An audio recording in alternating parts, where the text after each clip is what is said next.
Supergirl Season 2 Fallout. Rain is coming. How's it going, everybody? RazMansReality coming back at you here with another video.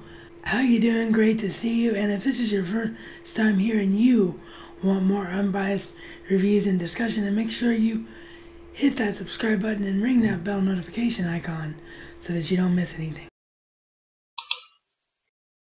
The Season 2 finale opens up with a continuation of the reveal from last week of Superman under Ray's control. I give the show a lot of credit here because I thought it was going to be some lame TV style explanation here with no real merit to it. Just the villain has to have some kind of trope that can defeat the hero, and what better trope to defeat Supergirl than Superman himself. But they actually reveal that Rhea has gotten her hands on silver kryptonite. So they invoke the comics here, which I thought was absolutely brilliant. If you're not familiar with the different types of kryptonite, of course there is the green kryptonite that everybody knows about, which is the kryptonite that can literally kill Superman and Supergirl and all aliens from Krypton who come to Earth.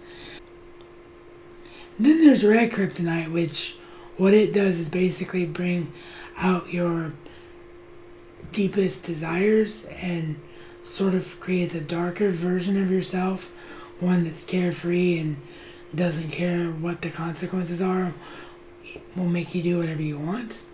And then there's what we see here, which is the silver kryptonite. And the silver kryptonite is exactly as it was depicted here in the episode. It produces mind control and hallucination, and that is why Superman sees Supergirl as his greatest enemy, General Zod. It was great to see General Zod on TV in the show. A lot of fans were predicting that Zod was going to be revealed as the main villain of Season 4. That did not happen, but I'm okay with that because Zod is a Superman villain. They're not going to have a Superman villain on Supergirl again. They finally learned from their mistakes with that, but again, we'll get into that as the episode progresses here. So I thought the actual fight was tremendous. The fight between Superman and Supergirl was really freaking well done. Just about as good as you can get for special effects on TV. Has some real weight and real gravitas to it, and the reason that Supergirl was able to defeat Superman is directly tied into what needed to happen later on in the episode. So it wasn't even, oh my god, the show's called Supergirl, we can't make Supergirl look weak. No, it was a legit reason for Supergirl to beat Superman. So I thought everything about it was really well done. We didn't see a dream sequence because Supergirl has been worn down by the fight with Superman after she brings him and her to safety inside the fortress. And in this dream sequence, we see her with Mon-El, and she's telling Mon-El about the necklace that her mother gave her. And it's a necklace that's always been with her, and something her mother told her that as long as she had it, no matter what happened to her, it would keep her safe. So as usual, when they bring something like this into play, it plays a much bigger role later on. I thought this was a very well done emotional scene. So again, just really surprised at this episode, and I'll get in more into that towards the end of the breakdown here. So once Superman is able to reveal to Supergirl that he's okay, they of course have to hatch the plan to defeat the Naxamites, and what they find is reference in the Fortress of Solitude to the ancient invoking of Tupac Noor. And what Tupac Noor is an ancient battle to the death established on Daxam that's very barbaric, where if you lose, you cannot do anything to stop the victor's wishes whatsoever. And it has to be the champion from each planet, so it has to be Daxam's champion and the champion of the invading planet, which of course in this case is Earth. So this is what I was talking about earlier. This is the logical reason that Supergirl had to defeat Superman in the opening, because it is her show, it is her conflict with Rhea, so she had to be the one to fight Rhea instead of Superman, who clearly would be the more experienced choice. So I thought this was a really well done way of saying this is why Superman's gonna go off to the side and fight these lesser threats while Supergirl handles the main threat. I actually thought that was really, really well done. Of course, Mon-El is not happy about it at all because he knows what it means being a Daxamite himself and is very fearful of Kara's well-being. Kara tells him she doesn't have time for him to be afraid. She needs him to be strong. And of course, because of everything that's at stake here, there has to be a backup plan in case something goes wrong with Supergirl's efforts. So what the backup plan is they actually are going to use a device modified by Lena Luthor that her brother Lex created, which will engulf the planet in lead and force the Daxamites to leave, because all the Daxamites would automatically die from lead poisoning. They are very, very susceptible to lead. It's their most poisonous substance that they could ever be exposed to. So of course this sets up that Mon-El is eventually going to have to separate from Kara, but they actually did it really, really well, which we'll get into here in a minute. Of course, as you would expect, they needed to have something to where Rhea would seem like a threat for Supergirl, because obviously Supergirl would be much, much stronger, because this has basically been her native planet, having been here so many years and knows its strengths and weaknesses, and actually gets powered by the yellow sun a lot longer than Rhea would have been. So in order for Rhea to seem like a viable threat to Kara, what they actually did was have Rhea's blood have green kryptonite in it from all the wars that Daxam had with Krypton, which again I thought was a brilliant, brilliant invoking of comic book lore here by the writers. So fantastic, fantastic stuff. Really, really enjoyed it. Really made you think that there was weight to this final battle. If you watched my live video over the weekend, you would know that my one issue with Supergirl so far, both seasons of the show, has been that the villains, particularly the main villains, have seemed very just thrown together and not a lot of weight or thought put behind them. Especially Rhea here in season 2, she just sort of, oh, there's a Daxamite queen, and this is why we're going to establish that Mon-El is so important with this change, because he's not an evil Daxamite. Like, it just felt more like a trope than an actual reasoning. So with all that being said, I thought they did a really good job actually with the weight of this final battle. During the final battle, we see Miss Martian return to aid John and the DEO, and Miss Martian's brought with her other good white Martians, which I think will be something that we're going to see play a part in season 4, so that'll actually be pretty cool.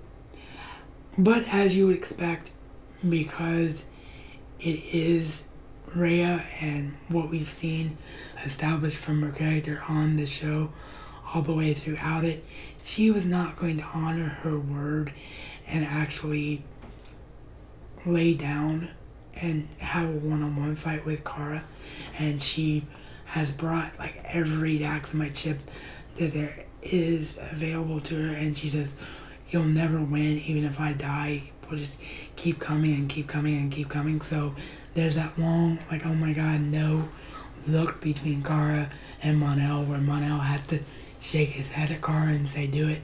And so Kara does indeed invoke the lead device, which then kills the Daxamites immediately. I'm talking Rhea died within absolute seconds of being exposed. But because Mon-El, of course, has been here on Earth a lot longer and been exposed to the yellow sun, the yellow sun can protect him from the lead for a minute or two.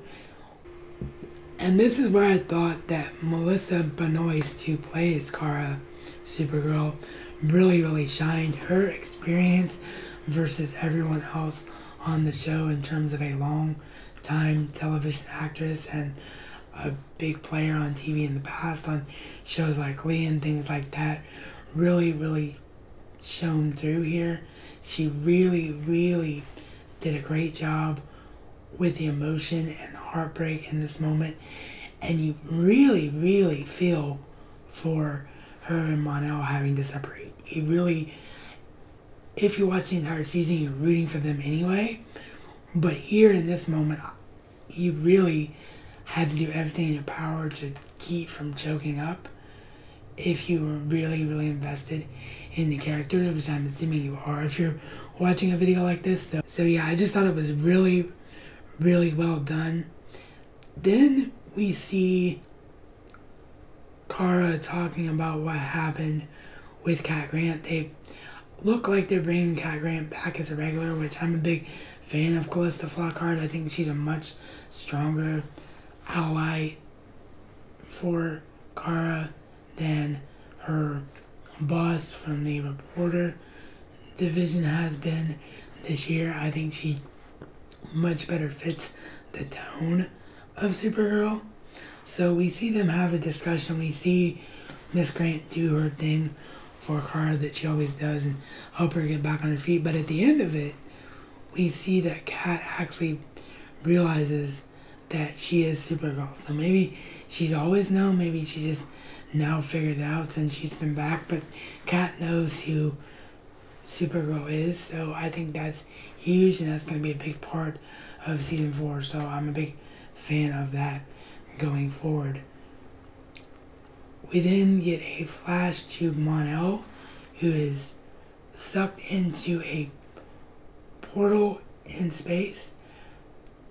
Now, to me, it's pretty obvious that the only thing that could be happening here is that this portal will be Mon-El being taken in by the Legion of Superheroes, and we'll get the full-on Mon-El finally with the cape and the ability to fly, and like the full-on Mon-El as a hero, and that will be how he's reunited with Kara in season 4, and they will have to bring down a big threat together.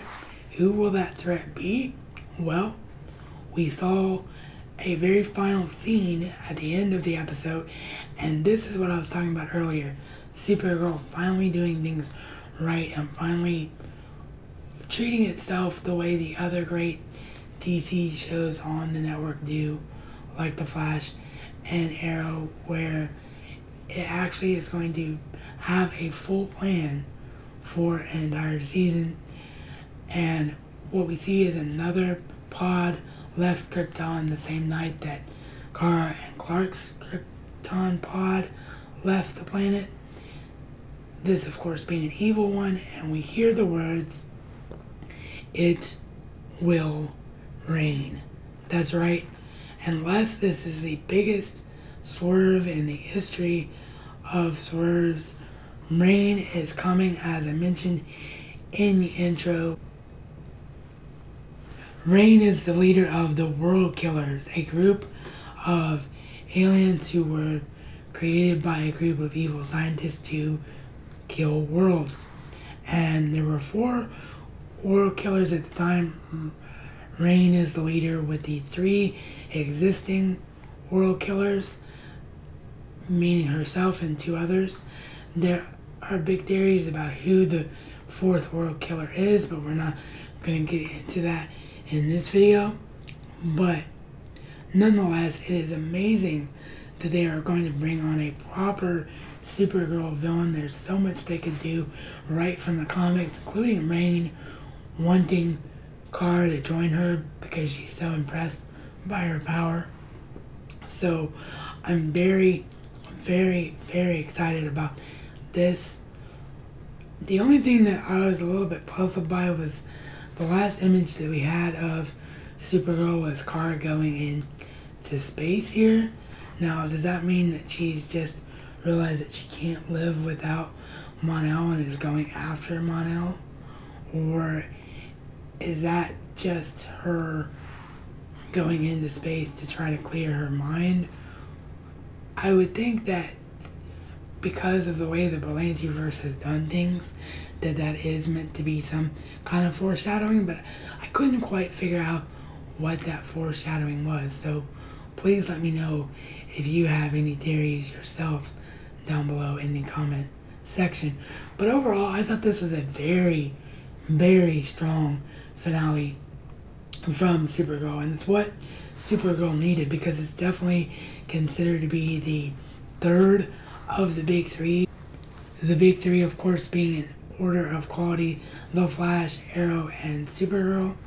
So Supergirl made tremendous strides this year, and I think, as I mentioned, in season 3, it's going to be even further brought along. I think I said season 4 had a couple times during this portion of the video, so if I did, I do apologize for that. Of course, I have this Flash on the brain coming tomorrow night. But yeah, I'm really, really excited for Supergirl's future, and I thought this was really, really a well done episode. So kudos to the CW. So what do you all think? Do you think that, like I said in the title and here in the video, that it's obvious that Rain was in the pod? Or do you have your own theory about who was in the pod and what's coming for season 4? Let me know that in the comment section down below. Also, let me know what you think happened to Mon-El.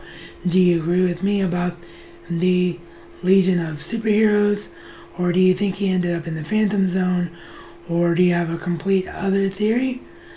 Also, let me know what, if any, kind of videos for Supergirl that you want me to do during the season break down in the comment section as well. And while you're there, please give this video a like by hitting that thumbs up button. It is greatly appreciated if you enjoyed the video. Thanks so very much for watching. If you haven't subscribed already, please do so by hitting the round icon down below me. And if you want more unbiased reviews and discussion right now, you can check out the videos to the right of me. And as always, this has been your RazMansReality Check.